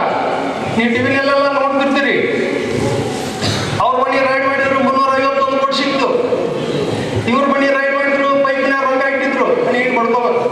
ಇಂಥ ಪಾಪ ಬಡವರು ನಿತ್ಯ ಜೀವನಕ್ಕೆ ಸಮಸ್ಯೆ ಇರ್ತದೆ. ಹಿಂಗ ನಮ್ಮ ದೇಶದ ಸಂಪತ್ತು ಪ್ರಜಾಪ್ರಭುತ್ವ ಪ್ರಜೆಗಳೇ ಪ್ರಭುಗಳಾಗಿರೋದ್ರಿಂದ ಈ ಪ್ರಜೆಗಳು ತಮಗಿಷ್ಟವಾದಂತೆ ಸಂಗ್ರಹ ಮಾಡ್ಕೊಂಡ್ಬಿಟ್ರ. ಅದನ್ನೆಲ್ಲ ಹೊರಗೆ ತೆಗಿಲಿಕ್ಕೆ ಸರ್ಕಾರ ಮನಸ್ಸು ಮಾಡಿದ್ರ ನಮ್ಮ ದೇಶ ಇಡೀ ಜಗತ್ತಿನೊಳಗೆ ನಂಬರ್ 1 ಆಗಕ್ಕೆ ಕಾರಣ ಶಿಕ್ಷಣ. ನಮ್ಮ ದೇಶದ ಶಿಕ್ಷಣ ಎಲ್ಲೆಲ್ಲಿಂದ ಬರ್ತಾರೆ, MBBS ಓದಾಕ, ಇಂಜಿನಿಯರಿಂಗ್ ಓದಾಕ ಬೇರೆ ಬೇರೆ ರಾಜ್ಯಗಳಿಗೆ ಬರ್ತಾವೆ. ಆದ್ರೆ ನಾವು ಏನು ತಿಳ್ಕೊಂಡ್ರಿ, ಅಮೇರಿಕಕ್ಕೆ ಹೋಗ್ಬೇಕ್ರಿ, ಅಲ್ಲೇನೈತ್ರಿ ಅಮೇರಿಕದ ಮಣ್ಣು, ನಿಮ್ಮ ಇಂಡಿಯಾದಾಗ ಇರ್ಲಾರ್ದ ಅಮೇರಿಕದಾಗ ಏನೈತಿ? ಇಲ್ಲೇ ನೀವು ದೊಡ್ಡ ಸಿಟಿ ನೋಡ್ರಿ, ಬೆಂಗಳೂರು, ಮುಂಬೈ, ಕಲ್ಕತ್ತಾ ಇಂಥ ಸಿಟಿ ನೋಡ್ರಿ, ಒಬ್ರಿಗೊಬ್ರು ಪರಿಚಯ ಇಲ್ಲ. ಮಕ್ಕಳು ಮನೆಯವ್ರ ಕದ ತೆಗಿಯಂಗಿಲ್ಲ, ಮುಚ್ಚಿದ ಕದ ಮುಚ್ಚಿದಂಗೆ, ಒಳಗದವ್ರಂತೂ ಗೊತ್ತಿಲ್ಲ, ಹೋಗ್ಯಾರಂತೂ ಗೊತ್ತಿಲ್ಲ, ಹೋದ್ರು ಕೇಳಂಗಿಲ್ಲ, ಇದ್ರು ಕೇಳಂಗಿಲ್ಲ. ಆಗ ನಮ್ಮ ದೇಶ ಹಳ್ಳಿಗಳ ನಾಡು, ರೈತರ ಬೀಡು. ಇವತ್ತು ನಾಳೆ ನನ್ನ ಅನಿಸಿಕೆ ಪ್ರಕಾರ ಇವತ್ತು ನಾಳೆ ಎಲ್ಲರೂ ಉದ್ಯೋಗವನ್ನು ಹುಡುಕೊಂಡು ಬರಬೇಕಾದದ್ದು ಕೃಷಿಗೆ, ಅಗ್ರಿಕಲ್ಚರ್ಗೆ ಎಲ್ಲರೂ ಬರಬೇಕಾಗುತ್ತೆ. ಇವತ್ತೆಷ್ಟೋ ಜನ ನಮ್ಮ ಕೈಕಾಲ ಹುಡುಗರು ಕೂಡ ಇಂಜಿನಿಯರಿಂಗ್ ಮಾಡಿ, ಮೆಡಿಕಲ್ ಮಾಡಿ, ಏನೇನೋ ಮಾಡಿ ತೋಟ ಮಾಡಕತ್ತ. ದಿನ ಹೊತ್ತೊಂಡ್ರೆ ನೀರು ಬಿಟ್ಟು ಅಲ್ಲಿ ಬೆಳೆಯನ್ನು ಬೆಳಿಲಿಕ್ಕಂತ. ಅದಕ್ಕೆ ದಯವಿಟ್ಟು ದೇವರು ನಿಮ್ಗೆ ಕೊಟ್ಟಿರುವಂಥ ಈ ಮನುಷ್ಯ ಜನ್ಮದ ಸಾರ್ಥಕತೆ ತಾವು ಪಡ್ಕೋಬೇಕು ಅಂತ ತಿಳ್ಕೊಂಡು ಹೇಳಿ ತಮ್ಮೆಲ್ಲರಿಗೂ ಈ ಸಂದರ್ಭದೊಳಗೆ ಅತ್ಯಂತ ಹೃತ್ಪೂರ್ವಕ ಅಭಿನಂದನೆಗಳು. ಯಾಕಂದ್ರೆ ಇಷ್ಟೊಂದು ಸುಂದರವಾದ ಸಮಾರಂಭವನ್ನು ಹಮ್ಮಿಕೊಂಡಿದ್ದೀರಿ. ಬಹಳ ಆನಂದ ಆಗ್ತದೆ, ಸಂತೋಷ ಆಗ್ತದೆ.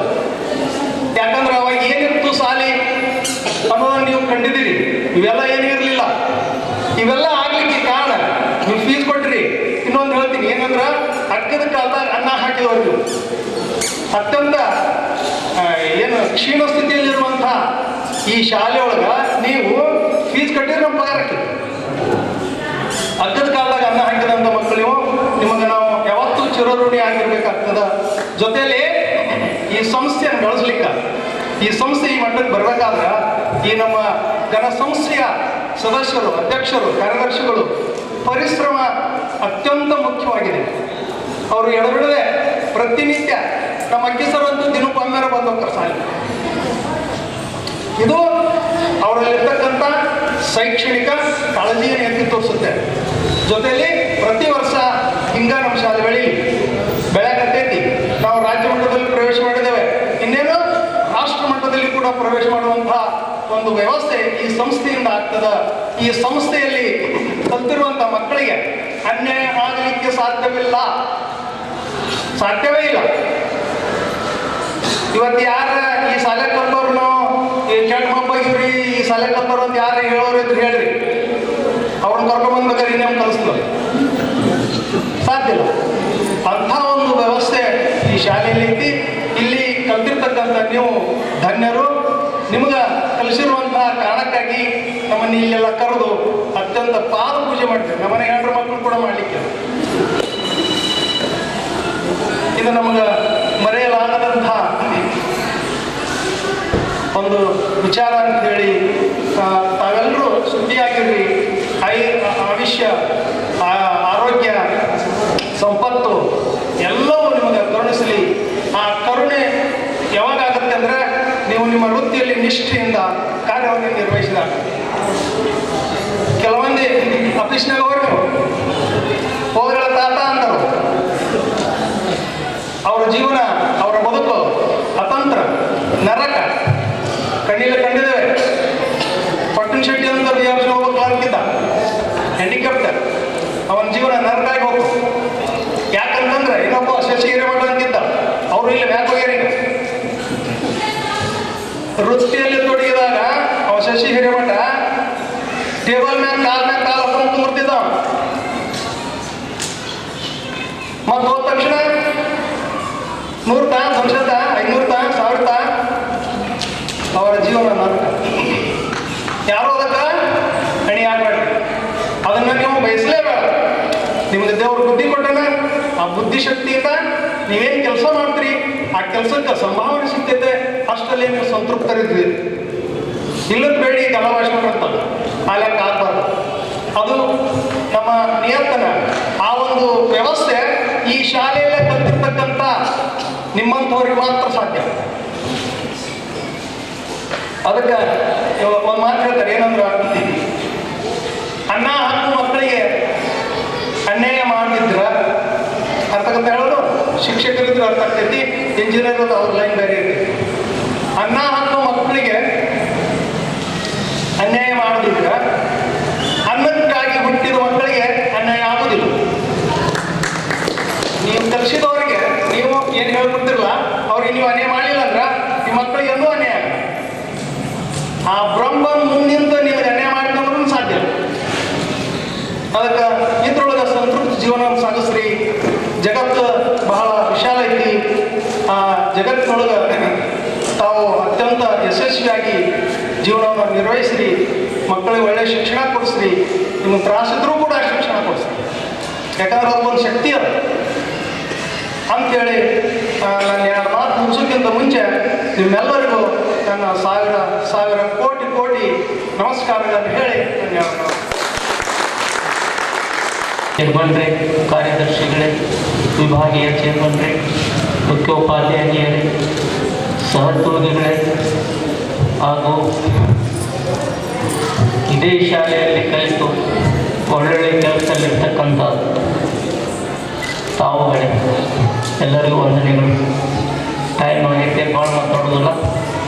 ಗುರುವಂದನೆ ಅನ್ನೋದಕ್ಕೊಂದು ಅರ್ಥ ಇದೆ. ಹಿಂದೆ ಗುರುಕುಲದೊಳಗೆ ವಿದ್ಯಾರ್ಜನೆ ಮಾಡಬೇಕಾಗಿತ್ತಂದ್ರೆ ಅವರೆಲ್ಲ ಶಿಕ್ಷಣವನ್ನು ಪೂರೈಸಿ ವೃತ್ತಿಗೆ ಹೋಗ್ಬೇಕಾಗಿತ್ತಂದ್ರೆ ಆ ಗುರುಗಳಿಗೆ ಗುರು ಕಾಣಿಕೆ ಅಂತ ಕೊಡ್ತಿದ್ರು. ಆದರೆ ಈ ಕಾಲ ಬದಲಾಗೈತೆ, ಶಿಕ್ಷಣದ ವ್ಯವಸ್ಥೆ ಪದ್ಧತಿ ಬೇರಾಗಿದೆ. ಈಗ ಹಂಗೆ ಮಾಡ್ಲಿಕ್ಕೆ ಬರೋದಿಲ್ಲ. ಯಾಕಂದ್ರೆ ಎಲ್ಲ ಶಿಕ್ಷಣ ಇದೇ ಸಂಸ್ಥೆಯಲ್ಲಿ ನೀವು ಮುಗಿಸೋದಿಲ್ಲ.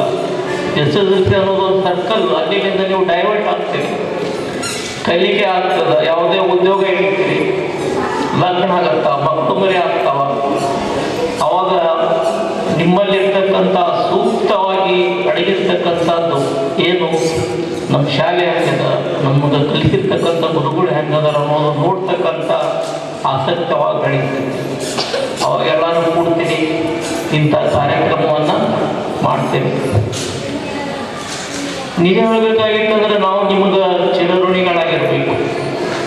ಯಾಕ ಅವಾಗ ನಾವು ಹೇಳೋದ್ರಾಗ ನಾವು ಬೈದ್ರ ಬೈಸೋಣ್ರಿ, ಹೊಡೆದ್ರೆ ಹೊಡ್ಸೋಣ್ರಿ, ಶಿಕ್ಷೆ ಕೊಟ್ಟರೆ ತಗೊಂಡ್ರಿ, ಹೊರಗೆ ನಿಂತ್ರಿ, ಎಲ್ಲ ಮಾಡಿದ್ರಿ, ಕಲ್ತ್ರಿ.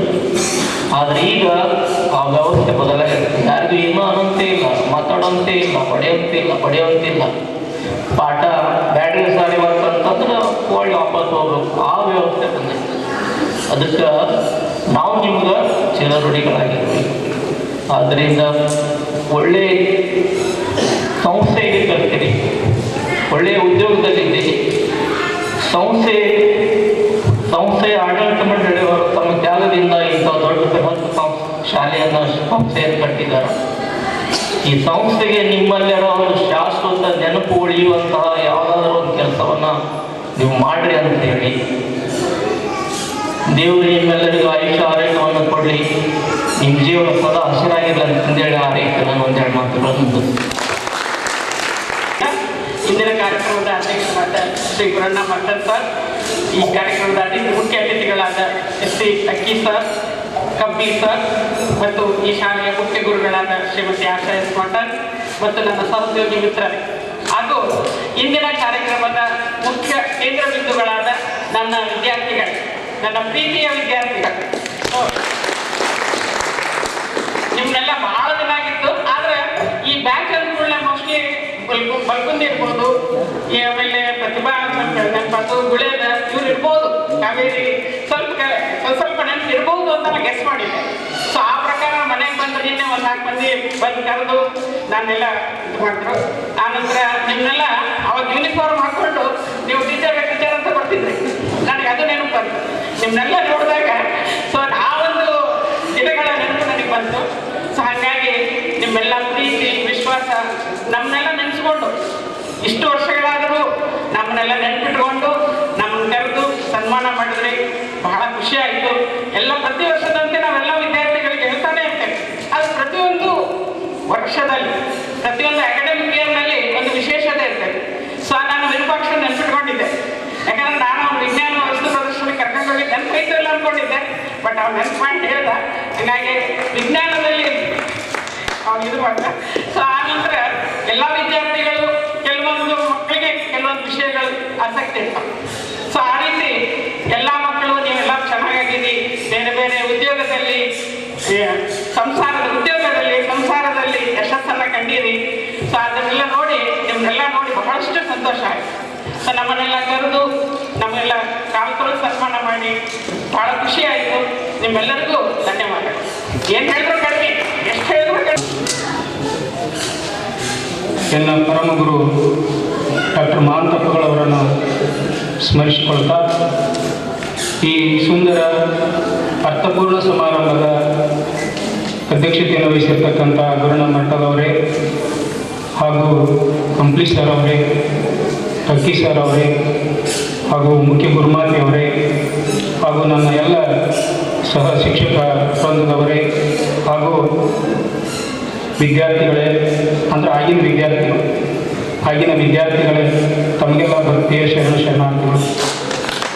ಕಣ್ಣಿಗೆ ಶೃಂಗಾರ ಗುರು ಹಿರಿಯರ ನೋಡಿ ಆಶೀರ್ವಾದವನ್ನು ಪಡೆಯುವುದೇ ಚಂದ. ಕಣ್ಣಿಗೆ ಶೃಂಗಾರ ಗುರು ಹಿರಿಯರನ್ನು ನೋಡಿ ಆಶೀರ್ವಾದ ಪಡೆಯುವುದೇ ಚಂದ. ಸಾಧನೆಗೆ ಸನ್ಮಾನ ಗೌರವವೇ ಚಂದ. ಕಿವಿಗೆ ಪುರಾತನರ ಸಂಗೀತ ಕೇಳುವುದೇ ಚಂದ. ನಮ್ಮ ಶಾಲೆಗೆ ನಮ್ಮ ಶಾಲೆಗೆ 1994-95 ಬ್ಯಾಚಿನ ವಿದ್ಯಾರ್ಥಿನಿಯರೇ ಚಂದ ಚಂದ ಚಂದ ಚಂದ. ಸಾಗರ ಜ್ಯೋತಿ ಮುಟ್ಟಿದ ಬತ್ತಿಗಳೆಲ್ಲ ಜ್ಯೋತಿ ಅಪ್ಪುದಯ್ಯ, ಸಾಗರವು ಮುಟ್ಟಿದ ನದಿಗಳೆಲ್ಲ ಸಾಗರ ಒಪ್ಪುದಯ್ಯ. ಸಕಲೇಶ್ವರ ದೇವ ನಿಮ್ಮನ್ನು ಮುಟ್ಟಿದವರೆಲ್ಲ ನಿಮ್ಮಂತಪ್ಪರಯ್ಯ. ಇವತ್ತು ಎಷ್ಟು ಸಂತೋಷ ಆಗಿದೆ ಅಂದ್ರೆ ನನಗೆ, ಭಾಳ ದಿವಸದ ನಂತರ ತಾಯಿ ತಂದೆ ಮಗಳನ್ನ ಮದುವೆ ಮಾಡಿಕೊಟ್ಟಿರ್ತಾರೆ. 3-4 ವರ್ಷ ಬಂದಿರೋಂಗಿಲ್ಲ. ಆಮೇಲೆ ಬಂದ ಮೇಲೆ ಆ ತಾಯಿ ಮತ್ತು ಮಗಳ ಒಂದು ಸಂಬಂಧ ಯಾವ ರೀತಿ ಇರುತ್ತೆ. ಇವತ್ತು ನನಗೂ ಕೂಡ ಏನಾಗಿದೆ ಅಂದರೆ, ನಿಮ್ಮನ್ನು ನೋಡಿ ಆ ಭಾವ, ಒಂದು ಹಳೆಯ ನಿಮ್ಮ ವಿದ್ಯಾರ್ಥಿಗಳನ್ನು ನೋಡಿ ನನಗೂ ಆ ಒಂದು ಭಾವನೆ ಬರ್ತಾ ಇದೆ. ಅದಕ್ಕೆ ನಮ್ಮ ಯಾವತ್ತೂ ಈ ಒಂದು ವ್ಯವಸ್ಥೆ ಗುರು ಶಿಷ್ಯರ ಸಂಬಂಧ ಅದು ಎಂಥ ಸಂಬಂಧ ಅಂದ್ರೆ ನೀವು ನೆನಪಿಟ್ಕೋಬೇಕು. ಜನ್ಮಾಂತರವರೆಗೆಲ್ಲ ಈ ಭೂಮಿ, ಈ ಬ್ರಹ್ಮಾಂಡ ಇರುವವರೆಗೂ ಕೂಡ ನೆನಪಿಟ್ಕೋಬೇಕು. ಈ ಭೂಮಿ ಮೇಲೆ ಭಾಳಷ್ಟು ಸಂಬಂಧಗಳದಾವೆ, ಬೇರೆ ಬೇರೆ ಸಂಬಂಧಗಳದಾವೆ. ಅಂದ್ರೆ ಕುಟುಂಬ, ತಂದೆ ತಾಯಿ, ಗಂಡ ಹೆಂಡತಿ, ಭಾಳಷ್ಟು ಸಂಬಂಧಗಳು ಅನೇಕ ಅದಾವೆ ಈ ಭೂಮಿ ಮೇಲೆ. ಆದರೆ ಇವೆಲ್ಲಗಳಿಗೂ ಮಿಗಿಲಾಗಿರ್ತಕ್ಕಂಥ ಒಂದು ಸಂಬಂಧ ಯಾವುದಾದ್ರೂ ಇದ್ರೆ ಅದು ಏನು ಅಂತಂದರೆ ಗುರು ಶಿಷ್ಯರ ಸಂಬಂಧ. ಆ ಗುರು ಶಿಷ್ಯರ ಸಂಬಂಧ ಅದು ವಿಶಿಷ್ಟವಾದದ್ದು. ಅದು ಏನಪ್ಪಾ ಅಂದ್ರೆ ಉಳಿದೆಲ್ಲ ಸಂಬಂಧಗಳು ಲೌಕಿಕವಾಗಿ ನಮ್ಗೆ ಕಂಡು ಬರ್ತಾವೆ. ಆದರೆ ಇದು ಲೌಕಿಕವಾಗಿ ಕಂಡು ಬರುವಂಥದ್ದಲ್ಲ, ಇದು ಅಲೌಕಿಕವಾಗಿರ್ತಕ್ಕಂಥ ಸಂಬಂಧ. ಅದು ಅನುಭವಿಸ್ಬೇಕು. ಅವು ಶಿಷ್ಯರಲ್ಲಿ ಕಲ್ತಂತಕ್ಕಂಥ ಶಿಷ್ಯರು ಅನುಭವಿಸ್ಬೇಕು. ಆಮೇಲೆ ಆ ಶಿಷ್ಯನ ನೋಡಿ ಗುರು ಅನುಭವಿಸ್ಬೇಕು.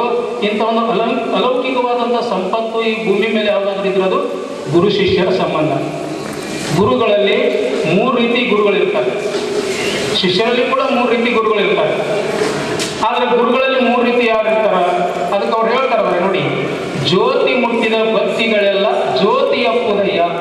ಈಗ ನಾವು ಇಲ್ಲೊಂದು ಪಣಕ್ಕಿದೆ, ಆಮೇಲೆ ಅದಕ್ಕೊಂದಿಷ್ಟು ಎಣ್ಣೆ ಹಾಕಿರ್ತೀವಿ, ಅದಕ್ಕೊಂದು ಬತ್ತಿ ಹಾಕಿರ್ತೀವಿ, ಅದಕ್ಕೊಂದು ಜ್ಯೋತಿ ಮುಡಿಸಿರ್ತೀವಿ, ಅದಕ್ಕೊಂದು ಜ್ಯೋತಿ ಗಟ್ಟಿ ಕಟ್ನಾಕೋರ ಜ್ಯೋತಿ ಹಚ್ಚಿರ್ತೀವಿ. ನೀವು ಆ ಜ್ಯೋತಿಗೆ ಲಕ್ಷ ಕೋಟಿ ಅಬ್ಜ ಬಿಲಿಯನ್ ಬಳಕೆ ತಂದು ಹಚ್ಚಿದ್ರು ಕೂಡ ಅದು ತನ್ನಂತನೇ ಮಾಡ್ಕೊಳ್ತಾರೆ. ಆದರೆ ಗುರುವಿನಲ್ಲಿ ಎಂಥ ಸ್ವಭಾವ ಇರ್ತದೆ ಅಂದರೆ, ತಮ್ಮ ಸಮೀಪಕ್ಕೆ ಬಂದವ್ರನ್ನ ಈ ರೀತಿ ಮಾಡ್ಕೊಳ್ತಕ್ಕಂಥ ಸ್ವಭಾವ ಯಾರಿಗಿರ್ತದೆ ಅಂದರೆ ಗುರುವಿನ ಹತ್ರ ಇರ್ತದೆ. ಜ್ಯೋತಿ ಮುಟ್ಟಿದ ಬತ್ತಿಗಳೆಲ್ಲ ಜ್ಯೋತಿ ಅಪ್ಪುದಯ್ಯ, ಸಾಗರವ ಮುಟ್ಟಿದ ನದಿಗಳೆಲ್ಲ ಸಾಗರ ಒಪ್ಪುದಯ್ಯ. ಈ ಭೂಮಿ ಮೇಲೆ ಅನೇಕ ನದಿಗಳು ಹರಿತಾವೆ. ಅವೆಲ್ಲ ನದಿ ಇದ್ದಾಗ ನದಿ ಸ್ವರೂಪವನ್ನು ಪಡೆದಿರ್ತಾವೆ. ಆದರೆ ಅವೆಲ್ಲ ಸಾಗರಕ್ಕೆ ಹೋಗಿ ಸೇರಿದ ಮೇಲೆ ಅಲ್ಲಿ ಯಾವ ನದಿ ಹೆಸರನ್ನು ಕೂಡ ನಾವು ಹೇಳಂಗಿಲ್ಲ. ಅಲ್ಲಿ ಏನಂತೀವಿ, ಸಾಗರ ಅಂತೀವಿ. ಹಾಗಿದ್ದಾಗ ನೀವೆಲ್ಲರೂ ಈಗ ಏನಾಗಿದ್ರಿ ಅಂತಂದ್ರೆ, ನದಿ ಹೋಗಿ ಸಾಗರ ಉಪಾಧಿಯಲ್ಲಿ ಆಗಿರಿ, ಜ್ಞಾನದ ಸಾಗರ ಉಪಾಧಿಯಲ್ಲಿ ಆಗಿರಿ. ಅದಕ್ಕೆ ಸಕಲೇಶ್ವರ ದೇವ ನಿಮ್ಮ ಮುಟ್ಟಿದವರಲ್ಲೂ ನಿಮ್ಮಂತಪ್ಪರಯ್ಯ. ಇದು ಒಬ್ಬ 12ನೇ ಶತಮಾನದೊಳಗೆ ಅಫ್ಘಾನಿಸ್ತಾನ್ ಬಂದಿರತಕ್ಕಂಥ ಒಬ್ಬ ಶರಣ ಹೇಳ್ತಕ್ಕಂಥ ಮಾತು. ನಿಮ್ಮನ್ನು ಮುಟ್ಟಿದವರೆಲ್ಲರೂ, ನಿಮ್ಮ ಸಮೀಪಕ್ಕೆ ಬಂದವರೆಲ್ಲರೂ ನಿಮ್ಮಂತಪ್ಪರಯ್ಯ. ಆ ರೀತಿಯಲ್ಲಿ ಗುರುಗಳಲ್ಲಿ 3 ರೀತಿ ಇರ್ತಾರೆ. ಅದಕ್ಕೆ 3 ವಿಷಯಗಳನ್ನು ಹೇಳ್ತಾರೆ ಅವರು. ಒಂದೇನಂದ್ರೆ ಕುಕ್ಕುಟ ನ್ಯಾಯ, ಆಮೇಲೆ ಮತ್ಸ್ಯ ನ್ಯಾಯ, ಆಮೇಲೆ ಕೂರ್ಮ ನ್ಯಾಯ ಅಂತೇಳಿ ಗುರುಗಳನ್ನು ಅವರು 3 ರೀತಿ ಇರ್ತಾರೆ. ಏನ್ರಿ, ಗುರುಗಳನ್ನು ಹೋಗಿ ಯಾಕೆ ಹೋಲಿಸಿದ್ರಲ್ಲ ಅಂತಂದ್ರೆ, ಅಧ್ಯಾತ್ಮ ಒಂದು ವ್ಯವಸ್ಥೆಯಲ್ಲಿ ಈಗ ಕುಕ್ಕುಟ ನ್ಯಾಯ ಅಂತಂದಿದೆ. ಕುಕ್ಕುಟ ಅಂದ್ರೆ ಕೋಳಿ ಏನು ಮಾಡ್ತೈತಿ, ತನ್ನ ಮರಿಗಳಿಗೆ ಅದೇನು ಮಾಡ್ತೈತಿ ಅಂತಂದ್ರೆ ಆಹಾರ ತಂದು ಹಾಕ್ಬೇಕತ್ತೆ. ಆಹಾರ ತಂದು ಹಾಕುವ ಹೊತ್ನಾಗ ಆ ಮರಿಗಳಿಗೆ ಇನ್ನೂ ಪ್ರಜ್ಞೆ ಇರಂಗಿಲ್ಲ. ಅವಾಗ ಅದೇನು ಮಾಡ್ತೈತಿ ಅಂದ್ರೆ ತನ್ನ ಬಾಯಿಯೊಳಗೆ ಕಾಳು ಹಿಡ್ಕೊಂಡು ಬಂದು ಆ ಪಕ್ಷಿಗಳಿಗೆ ಏನು ಮಾಡ್ತೈತಿ ಅಂದ್ರೆ ಆ ತಲೆಗೆ ಚುಚ್ಚಿ ಚುಚ್ಚಿ ಚುಚ್ಚಿ ಬಾಯಿ ತೆಗೆಯುವಂಗೆ ಮಾಡ್ತೈತೆ. ಅವಾಗ ಆಹಾರವನ್ನು ಹಾಕ್ತೈತೆ. ಇದಕ್ಕೆ ಏನಂತಾರ ಅಂತಂದ್ರೆ ಕುಕ್ಕುಟ ನ್ಯಾಯ ಅಂತ ಕರೀತಾರೆ. ಹಾಗಾದ್ರೆ ಗುರು ಶಿಷ್ಯರಲ್ಲಿ ಇದೇನಂದ್ರೆ ಇದಕ್ಕೆ ಹಸ್ತ ಮಸ್ತಕ ಸಂಯೋಗ ಅಂತ ಕರೀತಾರೆ. ಹಸ್ತ ಮಸ್ತಕ ಸಂಯೋಗ. ಆ ಥರ ಒಂದಿಷ್ಟು ವಿದ್ಯಾರ್ಥಿಗಳು, ನಾವು ಗುರುಗಳಾದವ್ರು ನಿಮ್ಮ ಕ್ಲಾಸ್ ರೂಮ್ನಾಗ ಆ ಥರ ಇದು ಮಾಡಿ, ಮೊದಲು ಕೈ ಮೇಲೆ ಕೈ, ತಲೆ ಮೇಲೆ ಕೈ ಇಟ್ಟು, ಈಗ ಎಲ್ಲರೂ ಮಠಕ್ಕೆ ಹೋದ್ರೆ ನೀವು ಮಕ್ಕಳು ಕರ್ಕೊಂಡು ಹೋಗಿರ್ತೀರಿ, ಸ್ವಾಮಿಗಳ ಹತ್ರ ಹೋದ್ರೆ ಬುದ್ಧಿ ಅಪ್ಪರ ಒಂದಿಷ್ಟು ನನ್ನ ಮಗನ ತಲೆ ಮೇಲೆ ಕೈ ಇಡ್ರಿ ಇರ್ತೀರಿ. ಈ ರೀತಿ ಒಂದು ಸಂಬಂಧ ಇದೆ. ಇದು ಈ ರೀತಿಯೂ ಕೂಡ ನಾವು ಕ್ಲಾಸ್ ರೂಮ್ನೊಳಗೆ ನಿಮಗೆ ಒಂದಿಷ್ಟು ಕೈಯಾಗ ಹಂಗೆ ಕೈ ಇಟ್ಟಿರ್ಬೋದು, ಅದರ ಸ್ವಲ್ಪ ಬಡಿಗಿದ್ರು ಕೈ ಇಟ್ಟಿರ್ಬೋದು. ಅದಕ್ಕೆ ಹೇಳ್ತಾರೆ, ಒಬ್ಬ ಕವಿ, ಕನ್ನಡದ ಕವಿ ಅದ್ಭುತವಾಗಿ ಹೇಳ್ತಾನೆ. ಏನಂದ್ರೆ, ಬಲದ ಕೈಯಲ್ಲಿ ಹಾಲು ಬಟ್ಟಲು, ಎಡದ ಕೈಯಲ್ಲಿ ಓಜಗಟ್ಟಿಗೆ, ಬಡಿದು ಬುದ್ಧಿಯ ಕಲಿಸುವ ಗುರು ಆವಾಗ ಬಂದಾನೆಂದು ನೆನೆಸುತ್ತಿದ್ದೇನಯ್ಯ ಅಂತ ಹೇಳ್ತಾರೆ.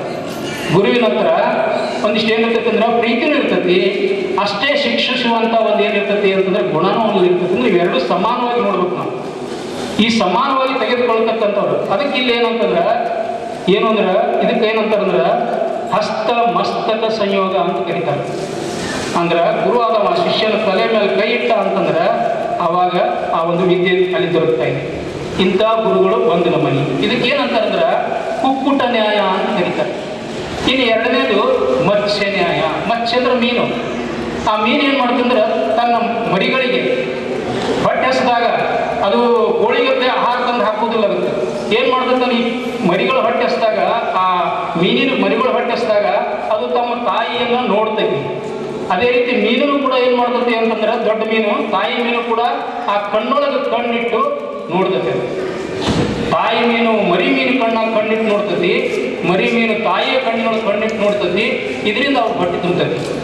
ಇದಕ್ಕೆ ಏನಂತಾರಂದ್ರೆ ಮತ್ಸ್ಯ ನ್ಯಾಯ. ಆ ರೀತಿ ನಾವು ಕ್ಲಾಸ್ನಾಗ ಕೆಲವು ಸಂದರ್ಭದಲ್ಲಿ ಕಣ್ಣ ಹಿಂಗೆ ಮಾಡಿ ಹೇಯ್ ಅಂತಿಕೊಂಡು ಬೆದರಿಸಿ ಆ ಥರ ಮಾಡಿನೂ ಕೂಡ ಕೆಲವು ಸಂದರ್ಭದಲ್ಲಿ ನಿಮ್ಗೆ